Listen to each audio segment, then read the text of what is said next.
ইব্রাহিম আলাইহিস সালাম একদিন আজরাইলকে বলছে, আজরাইল, কোন নাফরমান পাপীর রুহু যে কবজ করো তুমি, তখন তোমার চেহারাটা কিরকম হয়, আকৃতিটা আমার এটা একটু দেখাও।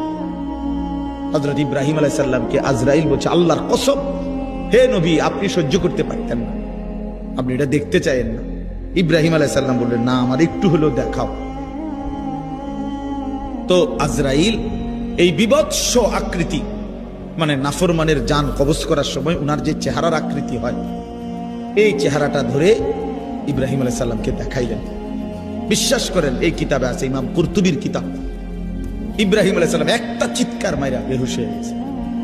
হুঁশ আসার পরে ইব্রাহিম আলাইহিস সালাম বললেন, আল্লাহর কসম, আয় আল্লাহ, মালিক আপনার কসম, কবরের আযাব, জাহান্নামের আযাব কোন নাফরমানের জন্য কিছুই লাগবে না, শুধু আজরাইলের এই ভয়ানক দৃশ্য জান কবজের সময় একবার দেখলেই তার সারা জিন্দেগীর নাফরমানির শাস্তির জন্য এটাই যথেষ্ট।